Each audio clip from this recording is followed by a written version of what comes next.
Hello friends, how are you all? I hope you all are fine. Welcome to YouTube channel English Literature or Literary Recipes. In the respective video, we are going to talk about Imagine Me Gone by Adam Haslett. इसकी plot summary हम cover करने वाले हैं इस lecture के अंदर, तो time को वेस्ट किए बगैर जो हमारी स्टोरी हम करते हैं शुरू।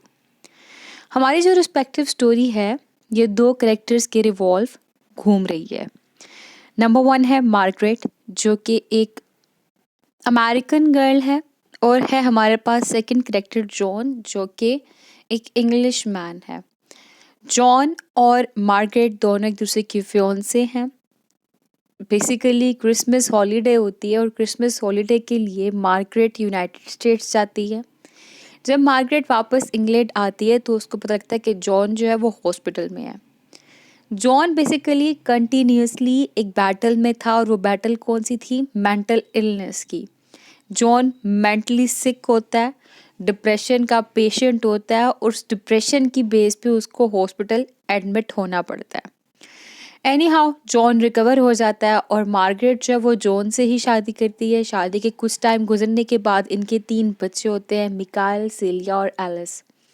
मिकाइल इनका बेटा जो है वो बिल्कुल अपने फादर की तरह का होता है।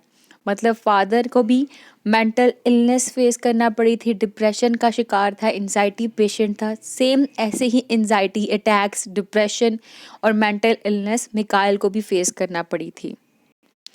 Any how due to mental sickness जो जॉन है वो कहीं पे भी एम्प्लॉयमेंट नहीं कर पाता, उसको जॉब नहीं मिल पाती, अगर मिलती तो छिन जाती उससे। जिस बेस पे वो डिप्रेशन में रहता, अपनी फैमिली को वो प्रोवाइड नहीं कर पा रहा था उनकी जो बेसिक नीड्स थे, और डिप्रेशन की बेस पे उसकी डेथ हो गई।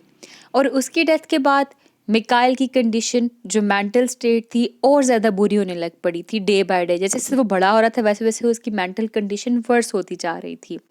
तो सारी फैमिली जो है वो बेसिकली मिकाइल का बहुत ज़्यादा ख्याल रखती थी।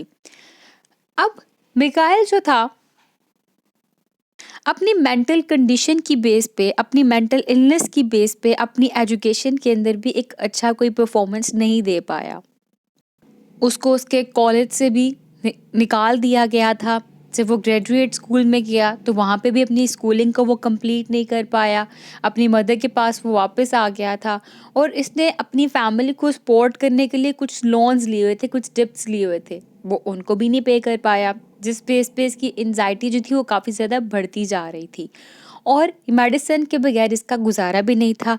लेकिन मेडिसिन को खाने से तबीयत कुछ हद तक बेहतर तो होती थी, बट फिर भी इसको मेडिसिन के साइड इफ़ेक्ट्स हो रहे थे बहुत ज़्यादा। अब मिकाइल को बहुत ज़्यादा एंजाइटी अटैक हुए। उसकी फैमिली ने इसका बहुत ज़्यादा ख्याल रखा कि वो अपने आप को सब भूल गए, और इनकी फैमिली को फाइनेंशियली जो है तौर पे काफ़ी ज़्यादा क्राइसिस फेस करना पड़े। इनको फाइनेंशियली तौर पे काफ़ी ज़्यादा क्राइसिस के साथ साथ इनको सबको ही कोई ना कोई ट्रॉमा, कोई ना कोई सफरिंग फेस करना पड़ रही थी। सब में कौन कौन है?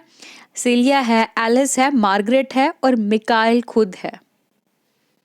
फैमिली की कंडीशन इतनी वर्स हो चुकी हुई थी कि फैमिली में सीलिया अपने काम पे खुश नहीं थी, और ये अपने बॉयफ्रेंड के साथ कमिटमेंट नहीं कर पा रही थी। On the other hand Alice gay था, और वो भी अपने पार्टनर के साथ कमिटमेंट नहीं कर पा रहा था। और मार्गरेट थ्रू एंड थ्रू कोशिश करके जो मिकाइल के डेब्ट्स थे उनको प्री पे करने की कोशिश कर रही थी। अब हुआ क्या?